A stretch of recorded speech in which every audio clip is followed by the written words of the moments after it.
Jéhovah, Saint, Jésus-Christ, Saint, Saint-Michel, Saint, Dieu Tout-Puissant, Saint, rien n'est au-dessus de ta parole. en vérité. Connecte ma bouche à ta bouche pour édifier ton peuple. Amen. Au nom de Jésus-Christ. Amen. Les œuvres, les bonnes œuvres dans les Écritures de Saint Paul, c'est le thème de cette semaine.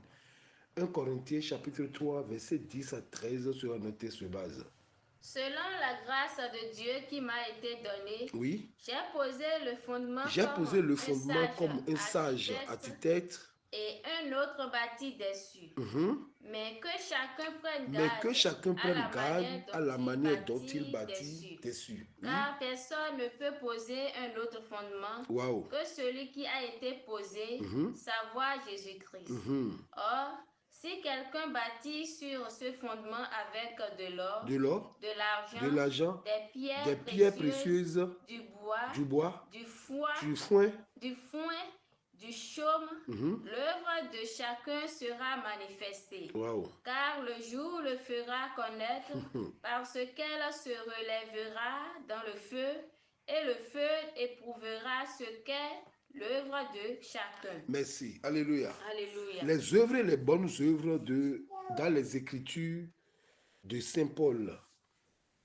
Les œuvres et les bonnes œuvres. Cela peut paraître une tautologie devant plusieurs personnes.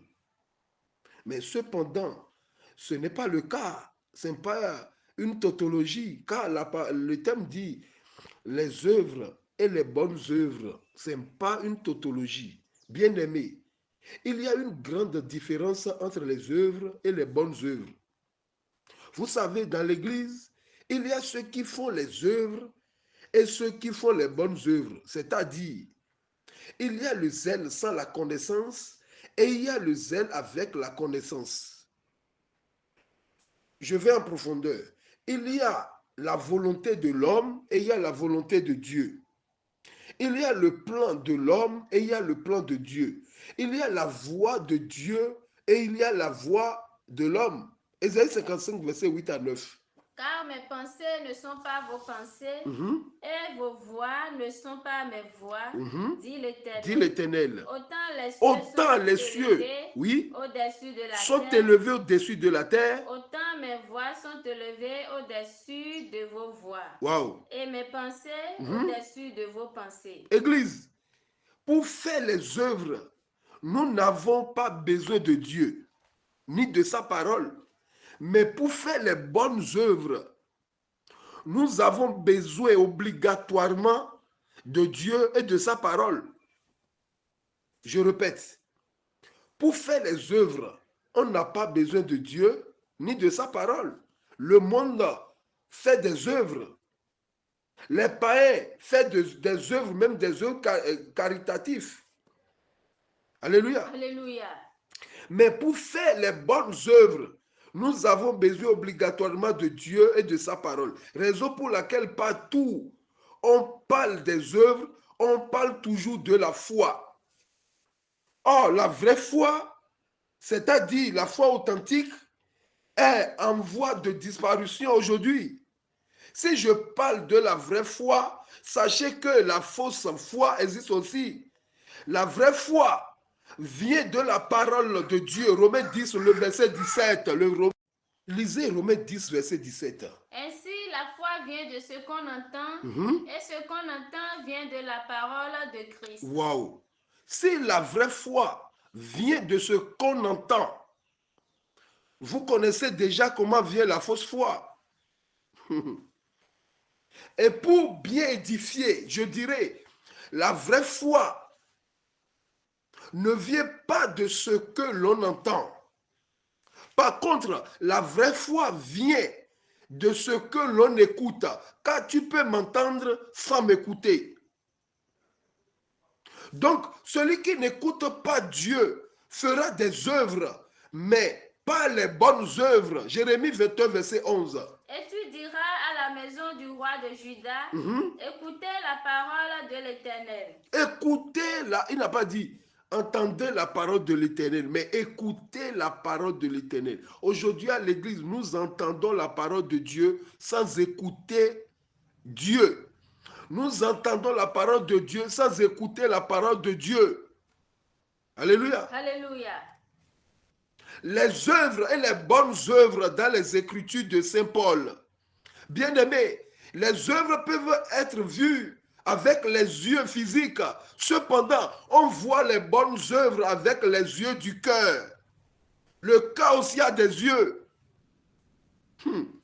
Les bonnes œuvres sont justice, miséricorde, la fidélité. Je veux un verset, Matthieu chapitre 23. Matthieu 23, le verset 23. Jésus-Christ a parlé des œuvres et des bonnes œuvres. Les œuvres sont la dîme, dépenser de l'argent, ce sont les œuvres. Mais les bonnes œuvres sont la justice, miséricorde et fidélité. 23, Matthieu. Malheur à vous, oui, scribes et pharisiens, hypocrites, oui, parce que vous payez la dîme, oui, de la menthe, de l'ânesse et du cumin. Et que vous laissez. Voilà les œuvres. Maintenant, Jésus-Christ revendique les bonnes œuvres, oui. Et que vous laissez ce qui est plus important. Ce qui est plus important de la loi, c'est quoi? La justice, la miséricorde et la fidélité. Oui. C'est là ce qu'il fallait pratiquer, oui, sans négliger la dîme. Jésus-Christ n'a pas dit que la dîme n'est pas une bonne chose. La dîme n'est pas une bonne chose. Prépare-moi Matthieu chapitre 6, le verset 1. Jésus-Christ n'a pas dit la dîme n'est pas une bonne chose. Mais lui veut maintenant les bonnes œuvres. Tu peux donner la dîme à l'église sans être juste. Tu peux donner la dîme à l'église sans avoir la miséricorde. Tu peux donner la dîme à l'église sans être fidèle. Alléluia. Alléluia. Les païens aussi viennent donner de la dîme. Tu peux même payer instrument complet à la chorale. Tu peux même payer n'importe quoi à l'église, je ne sais pas moi, payer une voiture, un bus à l'église, sans être dans les bonnes œuvres. Alléluia. Alléluia. Donc, l'œuvre de Dieu est la justice, la miséricorde et la fidélité. Ces trois choses sont invisibles. Par contre, la dîme, payer des choses pour l'église sont des choses visibles. La miséricorde, justice, fidélité, on peut les voir par les yeux du cœur, mais la dîme est vue par les yeux physiques. Dieu récompense les bonnes œuvres et non les œuvres. Matthieu 6, verset 1. Gardez-vous de pratiquer votre justice devant les hommes pour en être vu. Pourquoi il a dit, gardez-vous de pratiquer votre justice devant les hommes pour en être vu? Pourquoi? Parce que la vraie justice n'est pas physique, oui?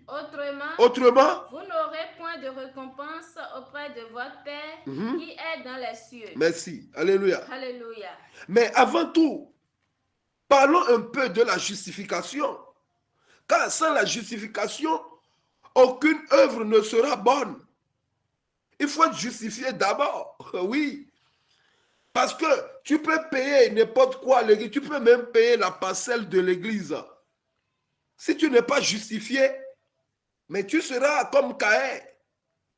Paul disait aux Romains, Romains 8, verset 30, Paul disait aux Romains, et ceux qu'il a prédestinés, il les a aussi appelés. Et ceux qu'il a appelés, il les a aussi justifiés. Et ceux qu'il a justifiés, il les a aussi glorifiés.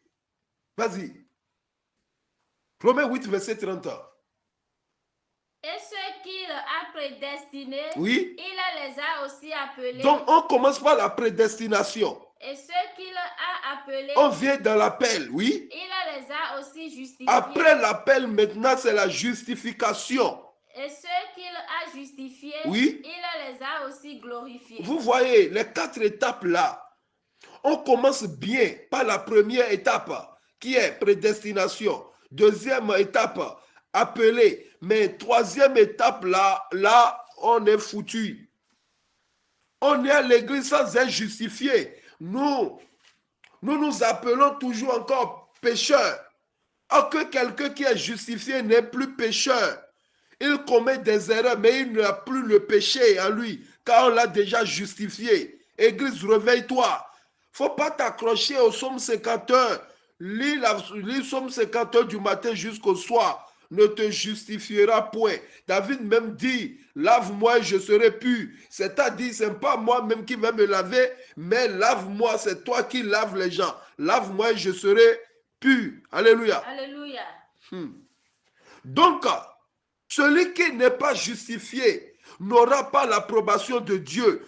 Parce que c'est à partir de la justification qu'on a la glorification. Alléluia. Alléluia. Dieu n'avait pas porté un regard favorable sur Caïn et sur son offrande parce qu'il n'a pas accepté l'œuvre de la justification. Il n'a pas accepté la solution de Dieu. Caïn même veut s'adapter ou bien il veut s'auto-justifier. Ce qui n'aura jamais lieu. Par contre, Abel, le premier homme juste, a été justifié à cause du sang d'une brebis. D'une brebis premier-né de son pâturage. Caïn a fait l'œuvre, mais Abel a fait la bonne œuvre. La Bible déclare, l'Éternel porta un regard favorable sur Abel et sur son offrande. Alléluia. Alléluia. À cause du sang qu'il a justifié. C'est le sang qui justifie. Comment l'homme est justifié devant Dieu, bien-aimé? En suivant Saint Paul, parce qu'il s'agit de lui. Le thème dit l'œuvre et les bonnes œuvres dans les Écritures de Saint Paul. Comment l'homme est justifié devant Dieu? En suivant les écrits de Saint Paul, nous avons vu que l'homme n'est pas en mesure de se rendre juste par ses propres actions, impossible. C'est Dieu qui nous confère sa justice en nous unissant à Christ, son Fils. Et l'homme obtient cette union au Christ par la grâce. C'est dans ce sens que Saint Paul nous dit que ce ne sont pas nos œuvres qui nous rendent justes. Non, mais la foi. Ephésiens 2, le verset 8 à 9. Car c'est par la grâce que vous êtes sauvés, par le moyen de la foi. Et cela ne vient pas de vous. Ça ne vient pas de nous. C'est le don de Dieu. C'est un don de Dieu. Ce n'est point par les œuvres, afin que personne ne se glorifie. Waouh! Cependant, cette foi n'est pas une pensée. La foi dont l'apôtre Paul est en train de parler n'est pas une pensée, n'est pas une opinion, n'est pas une idée. Cette foi est une communion avec le Christ. Aujourd'hui, la foi devient une pensée. Aujourd'hui, la foi est devenue une opinion. Aujourd'hui, la foi est devenue une idée. Non, cette foi est une foi. C'est-à-dire, la foi est une communion avec le Christ. Alléluia. Alléluia. Je dis mieux, la foi authentique est une communion avec le Christ. Il ne faut pas venir à l'église pour avoir la foi. Non, la foi, la foi est mobile. La foi n'est pas immobile. La foi n'est pas passive. La foi est active. Alléluia. Alléluia. Que le Seigneur Jésus-Christ nous accorde la grâce pour que nous soyons en conformité avec lui. Alléluia. Alléluia. Bien-aimés, ce qui sauve l'homme sont la grâce et la foi authentique. Ou en d'autres termes, la foi, si elle est authentique, si elle est réelle, elle devient amour. Car la foi s'exprime dans l'amour. Celui qui dit qu'il a la foi, mais qui n'a pas l'amour, n'a pas la foi. Jésus-Christ est venu avec deux messages. Jésus-Christ est venu avec l'amour et la foi. Alléluia. Alléluia. La foi est dans l'amour et l'amour est dans la foi. Bien-aimé, une foi sans une bonne œuvre ne serait pas une foi authentique. Ce serait une foi morte. Écoutez, comme le soleil fait que la terre produit toutes sortes de fleurs odorifiantes et de fruits délicieux, c'est ainsi que notre Seigneur Jésus-Christ, par sa vertu ou par la vertu de son esprit, nous fait fleurir et fructifier à toutes sortes de bonnes œuvres. Donc, comprenez par là que c'est nous qui avons besoin de lui et non le contraire. C'est nous qui avons besoin de Jésus-Christ et non le contraire. Sans Jésus-Christ, il n'en aura pas de bonne œuvre. Car la vraie bonne œuvre devant Dieu consiste à croire à Jésus-Christ seul. La vraie bonne œuvre devant Dieu ne consiste pas à construire des églises. L'œuvre de Dieu ne consiste pas à prêcher. L'œuvre de Dieu ne consiste pas à ressusciter des morts. L'œuvre de Dieu, c'est de croire en Jésus-Christ. Jean chapitre 6, le verset 28 à 29. Il lui dit, oui, que devons-nous faire pour faire les œuvres de Dieu? Les gens sont venus voir Jésus-Christ parce que même ils sont zélés pour faire l'œuvre de Dieu. Donc il veut poser des questions. Jésus, que faisons-nous? Il y a de l'argent. S'il faut, nous allons construire les cathédrales. Écoutez Jésus. Jésus leur répondit, l'œuvre de Dieu, c'est que vous croyez en celui qu'il a envoyé. C'est fini. Je passe par là pour choquer quelqu'un. Église, je vais vous choquer un peu. La foi qui sauve n'est pas celle qui déplace la montagne ou bien qui déplace les montagnes. Non. Parce que la parole dit, si vous avez la foi, vous allez déplacer les montagnes. La foi qui sauve n'est pas celle qui déplace les montagnes. La foi qui sauve est celle qu'on place en Jésus-Christ. C'est de cette foi que Paul et Silas parlaient aux geôliers dans Actes 16, le verset 31. Paul et Silas répondirent, oui, crois au Seigneur Jésus, crois au Seigneur Jésus et tu seras sauvé, non seulement toi et ta famille. Crois au Seigneur Jésus et tu seras sauvé, toi et ta famille. Il n'a pas dit crois au Seigneur Jésus et tu seras prédicateur. Il n'a pas dit soit crois au Seigneur Jésus et tu seras chantre. Non, et tu seras sauvé. La foi qui sauve, c'est celle qu'on place en Jésus-Christ. Waouh! Dans la lettre aux Galates, Paul a mis un accent particulier sur la gratuité d'une justification qui n'est pas effectuée par les œuvres. Et d'autre part, il souligne la relation entre la foi et la charité, entre la foi et les œuvres. Faisons la différence. Alléluia. Alléluia. Galates chapitre 5, le verset 6.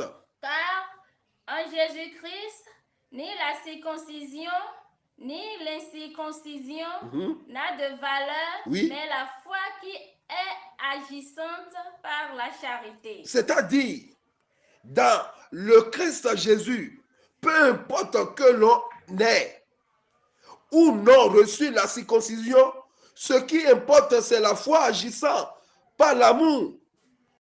Autrement dit, Paul disait que tu sois né dans l'église ou que tu es venu après, tu as pris le train en marche, peu importe.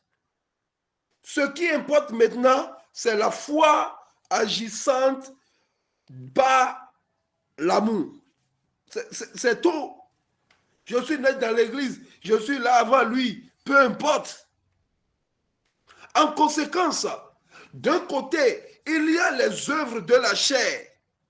Ceux qui disent, je suis né dedans et je suis venu après, et je suis là avant lui. Écoutez, il y a les œuvres de la chair. Ce qui importe, est-ce que tu es dans les œuvres de la chair ou bien tu es dans l'œuvre de l'esprit? Donc, il y a les œuvres de la chair. Les œuvres de la chair sont les œuvres qui sont contraires à la foi. Ces œuvres sont débauche, impureté, dérèglement, idolâtrie, etc. Paul en a cité 12 œuvres contraires à la foi. Galates 5, verset 19 à 21. Or, les œuvres de la chair sont manifestes. Ce sont l'impudicité, l'impureté, la dissolution, l'idolâtrie, la magie, les inimitiés, les querelles, les jalousies, les animosités, les disputes, les divisions, les sectes. Voilà. Oui. L'envie, l'ivrognerie, les essais de table et les choses semblables. Je vous dis d'avance, comme je l'ai déjà dit, que ceux qui commettent de telles choses n'hériteront point le royaume de Dieu. Alléluia. Alléluia. Alléluia. Alléluia. Il n'a pas dit les œuvres du diable, mais il a dit les œuvres de la chair. Si dans ce lot, tu te retrouves là, tu es dans les œuvres, mais tu n'es pas dans les bonnes œuvres. C'est un grand thème. Si tu te retrouves dans ces choses, l'ivrognerie, waouh, la débauche, l'impudicité, l'impureté, le dérèglement, l'idolâtrie, ces mots sont conformes à l'église de nos jours. Avec des statuettes un peu partout. Paul ne s'est point arrêté là. De l'autre côté, il y a l'action de l'esprit. Il y a l'action de l'Esprit Saint qui alimente la vie chrétienne en suscitant certaines vertus qui produisent les bonnes œuvres. Galates 5, verset 22. Mais le fruit de l'esprit, c'est l'amour, la joie, la paix, la patience, la bonté, la bénignité, la fidélité, la douceur, la tempérance. Voilà. Là, il y a 9. Mais de l'autre côté, il y a 12. Ça veut dire quoi? Le mal prend le dessus toujours. De l'autre côté, il y a peu. Dans Matthieu chapitre 22, verset 14, là-bas, Jésus-Christ a dit, il y a plusieurs appelés, mais peu sont élus. Il y a plusieurs sont appelés, mais peu sont élus. Tu es où parmi ceux-là? Chrétien, réveille-toi. Il y a les œuvres et il y a les bonnes œuvres. Qu'est-ce que tu fais? Tu fais les œuvres ou bien tu fais les bonnes œuvres? Salomon avait donné 1000 bœufs et en même temps il a fait 1000 femmes. Tu donnes de l'argent à l'église, mais tu couches avec les filles. Vaut mieux de ne plus donner l'argent et couche avec les filles. Ou soit laisse les filles et dépense l'argent. Là, tu fais de bonnes œuvres. Mais tant que tu dépenses, mais en bas, tu fais des choses contraires à la loi, contraires à la foi, contraires à la volonté de Dieu. Prends garde. Il a dit quoi? L'amour, la joie, la paix, patience, bonté, bienveillance, la foi, l'humilité, la maîtrise de soi. Chrétien, est-ce que tu as la maîtrise de soi? Une fille peut te donner cadeau, mais si tu as la maîtrise de foi, tu peux ne pas prendre, tu peux ne pas coucher avec lui. La maîtrise de soi. Être un chrétien, c'est avoir la maîtrise de soi. Un homme peut dépenser, donne de l'argent, mais tu ne couches pas avec lui parce que ce n'est pas conforme à la volonté de Dieu. C'est là Paul dira, tout est permis, mais tout n'est pas utile. Tout est permis, mais tout n'est pas utile. Tu peux coucher, personne ne verra, mais ce n'est pas utile parce que tu veux rester dans des bonnes œuvres et non dans les œuvres. Alléluia. Alléluia. Tels sont les fruits de l'esprit qui découlent de la foi. Si tu as la foi, tu dois pratiquer l'amour. Tu dois pratiquer la joie. Tu dois la paix, la patience, la bonté, la bienveillance et la maîtrise de soi, l'humilité. Les œuvres et les bonnes œuvres dans les Écritures de Saint Paul. L'objet primordial de la prédication de Paul est la place centrale de la justification. Sans les œuvres. Et cela n'entre pas en contradiction avec la foi qui opère par l'amour, non. Au contraire, Paul exige que notre foi elle-même s'exprime dans une vie selon l'esprit. On a souvent cru à tort voir une opposition entre la théologie de Saint Paul et celle de Saint Jacques, qui écrit dans sa lettre que Jacques 2, verset 26. Comme le corps sans âme est mort, de même la foi sans les œuvres est morte. Waouh! Et là, les gens voient une contradiction entre Paul et Jacques. Alléluia. Alléluia. Parce que Jacques a dit, comme le corps qui ne respire pas est mort, la foi qui n'agit pas est morte. Mais en réalité, les deux, Paul et Jacques, ne se contredisent pas. Paul, lui, il se préoccupe avant tout de démontrer que la foi dans le Christ est nécessaire et suffisante, ce qui est normal. Ce qui est normal. Cependant, Jacques met l'accent sur les relations indispensables entre la foi et les œuvres. Jacques 2, verset 24. Vous voyez que l'homme est justifié par les œuvres. Vous voyez, oui. Et non par la foi seulement. Waouh. C'est là que les gens voient que Paul et Jacques se contredisent. Non. Non. Celui qui dit qu'il a la foi te donne le ciel gratuitement. Mais les œuvres même les œuvres maintenant te donnent une place, te donnent une récompense. On entrera au paradis avec la foi, mais on aura la couronne d'or, pas la récompense, pas les œuvres. Aïe, aïe, aïe. Comprenez ceci. On entre au ciel par la foi. Maintenant, pour trouver la couronne, il faut œuvrer d'abord. Waouh. Par conséquent, aussi bien pour Paul que pour Jacques, la foi qui œuvre dans l'amour montre le don gratuit de la justification dans le Christ.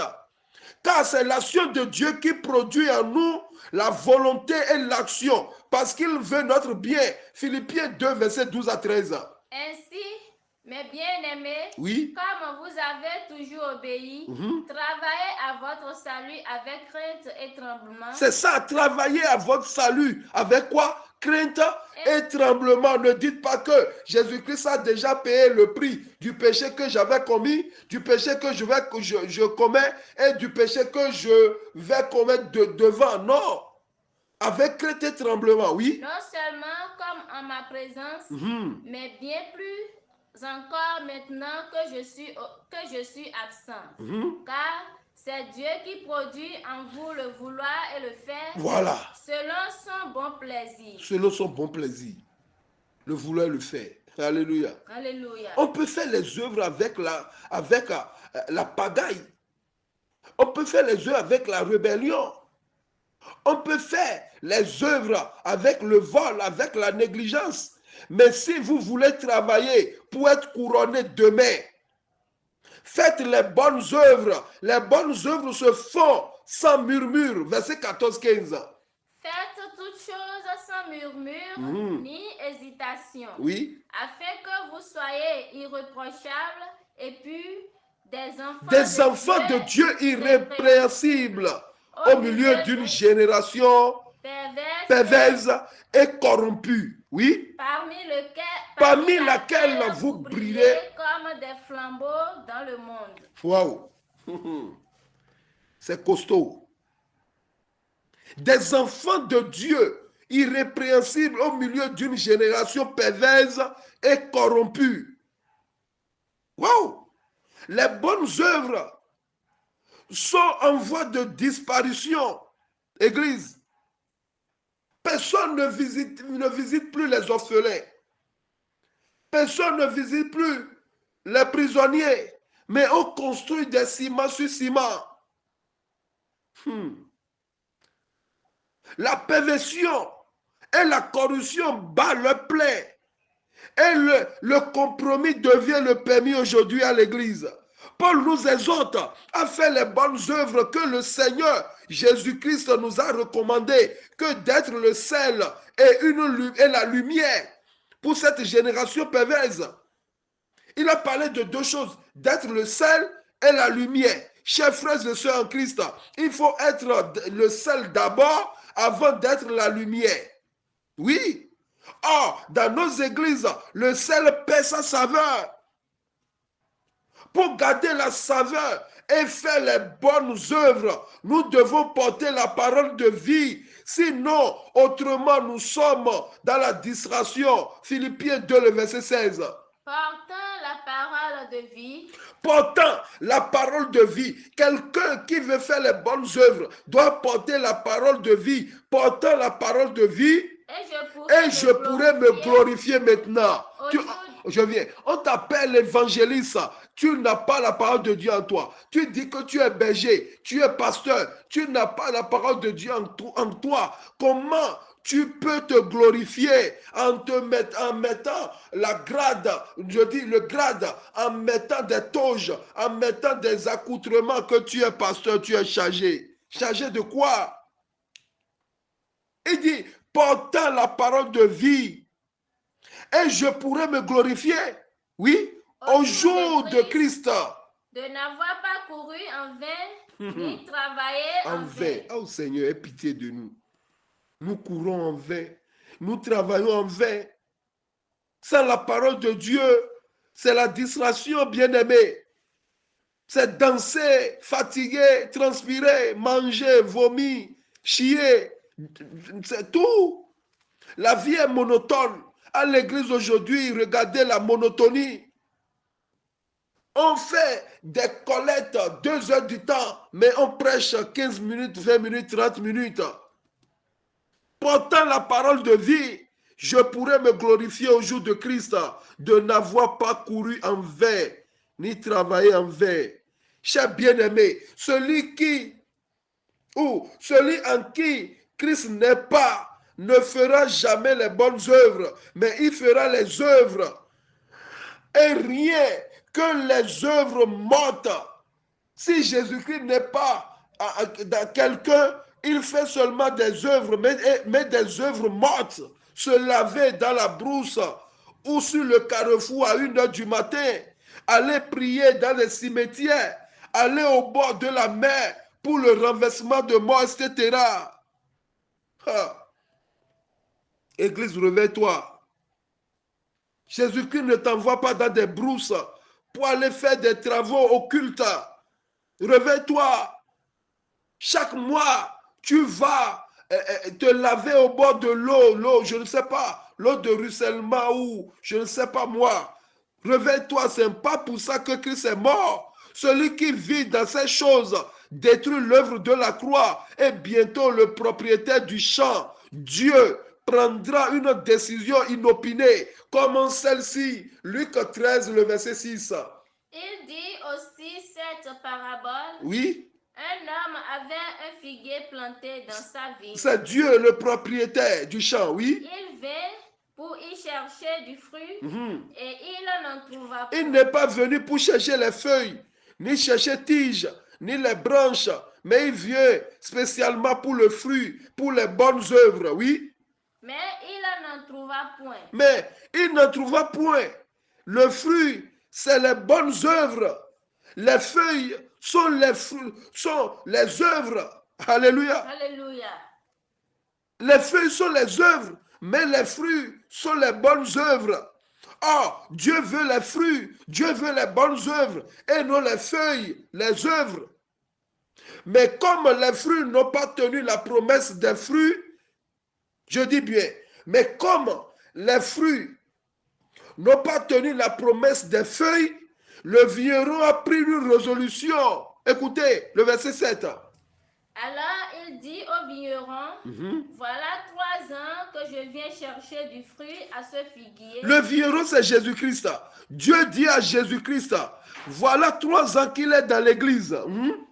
Et je n'en trouve point. Et je cherche des fruits, mais lui me donne des feuilles. Je cherche les bonnes œuvres, mais lui me donne des œuvres. Je n'en trouve point. Coupe-le. Coupe-le. Pourquoi occupe-t-il la terre inutilement? Mais pourquoi occupe-t-il la terre inutilement? Qu'est-ce que tu fais dans l'église à part de coucher avec les filles d'autrui? Qu'est-ce que tu fais dans l'église? Sinon, de te quereller, de te battre à l'église. Qu'est-ce que tu fais dans l'église? Sinon, de voler. Pourquoi occupe-t-il inutilement la terre? Quelle question? Chrétiens, n'occupez pas inutilement vos églises. Quittez la distraction. Quittons les premiers rudiments. Allons vers les choses essentielles. Dieu a déposé un don sur toi. Alléluia. Alléluia. Dieu a déposé un don sur tout un chacun de nous pour qu'on puisse porter des fruits qui sont les bonnes œuvres, car la voix du vigneron qui est Jésus-Christ continue de plaider en notre faveur. Bien-aimés, ne nous abusons pas de la grâce de Dieu. Présentement, Jésus-Christ est notre avocat, mais bientôt il sera notre juge. Écoutez ce que Jésus-Christ a dit. Écoutez ce que le vigneron a dit. Versets 8 et 9. Le vigneron lui répondit, oui, Seigneur, laisse-le encore cette année. Laisse celui qui écoute cette prédication cette année. Je creuserai oui, tout autour et j'y mettrai du fumier. Waouh! Le fumier, c'est la parole de Dieu. Le fumier aidera la plante que nous sommes à porter des fruits. Les bougies, les huiles saintes, l'encens, l'eau bénite, ces choses n'aideront personne à porter des fruits. Non. Toi, chrétien, qui m'écoute, protège le don que tu as reçu. Arrose-le avec la parole sainte. Il a dit dans Romains 12, le verset 6 à 9. Puisque nous avons des dons différents, oui, selon la grâce qui nous a été accordée, que celui qui a le don de prophétie l'exerce selon l'analogie de la foi. Que celui qui est appelé au ministère s'attache à son ministère, que celui qui enseigne s'attache à son enseignement. Et celui qui exhorte à l'exhortation, que celui qui donne le fasse avec libéralité, que celui qui préside le fasse avec zèle, que celui qui pratique la miséricorde le fasse avec joie. Merci, c'est ça, raison pourquoi dans Luc chapitre 13 verset 9, écoutez la réponse du vigneron, oui. Peut-être à l'avenir, donnera-t-il du fruit, parce qu'on l'a donné l'enseignement, on l'a donné la libéralité, mais il ne fait pas. Maintenant, on va lui prêcher, la parole sortira. Peut-être maintenant, il va continuer, il va commencer son ministère en bonne et due forme pour pouvoir procurer les bonnes œuvres, oui. Sinon, tu le couperas. Ah, Seigneur, aie pitié de nous. Alléluia. Alléluia. Nous sommes venus à Christ pour le servir et grandir dans les bonnes œuvres. Et pour bien le servir, afin de faire les bonnes œuvres, nous devons avoir du zèle et non la paresse. En plus du zèle, nous devons avoir la patience. En plus du patience, nous devons avoir la persévérance dans la prière. Romains 12, verset 11 à 12. Ayez du zèle et non de la paresse. Oui. Soyez fervents d'esprit, servez le Seigneur. Réjouissez-vous en espérance, soyez patients dans l'affliction. Persévérez dans la prière. Persévérez dans la prière. Au lieu de rechercher ces trois choses, le zèle, la patience et la prière, les chrétiens d'aujourd'hui recherchent les visionnaires, les pasteurs, les chargés. Toutes ces personnes sont des hommes, écoutez. Ils sont des hommes. C'est une grâce. Ils ont reçu ce titre par grâce. C'est une grâce qu'ils ont reçue pour être visionnaires, pasteurs, prophètes. Rien de particulier. C'est une grâce, faveur imméritée. Écoutez Paul, le plus grand de tous les apôtres. Alléluia. Alléluia. Mais sur les 27 livres du Nouveau Testament, Paul a écrit 14. C'est un grand apôtre, écoutez-le. 1 Corinthiens, chapitre 3, le verset 10. Selon la grâce de Dieu qui m'a été donnée. Il a dit quoi? Que ce qu'il est, c'est une grâce qui lui a été donnée. Il n'a rien fait pour mériter, oui. J'ai posé le fondement comme un sage architecte, oui. Et un autre bâtit dessus. Mais que chacun prenne garde à la manière dont il bâtit dessus. Wow. Car personne ne peut poser un autre fondement que celui qui a été posé, savoir Jésus-Christ. Wow. Écoutez, Paul parlait à l'assemblée de Corinthe. J'ai posé le fondement comme un sage architecte. Il était venu à Corinthe prêcher Christ et Christ crucifié. Des âmes furent sauvées et l'église locale fut fondée. Il ajoute maintenant, et un autre bâti dessus. Paul fait, c'est-à-dire sans doute allusion à d'autres enseignants qui ont visité l'église de Corinthe et construit sur le fondement qu'il avait posé, qui est Christ. Enfin, il met en garde maintenant et dit que chacun prenne garde à la manière dont il a bâti dessus. Jésus-Christ a fait une bonne œuvre, qui est l'œuvre de la croix. Paul a fait une bonne œuvre en écrivant 14 livres sur 27 du Nouveau Testament. Notre PPF, prophète, pasteur, fondateur, SBJ Oshofa, a fait une bonne œuvre en nous laissant cette belle église, la dernière BAC, une église hautement spirituelle. Que faisons-nous de cette église? Point d'interrogation. Alléluia. Alléluia. Ce qui est sûr, chacun aura sa récompense. Que ce soit l'or, argent, des pierres précieuses. Chacun aura sa récompense. Alléluia. Alléluia. Le verset 9 à 11.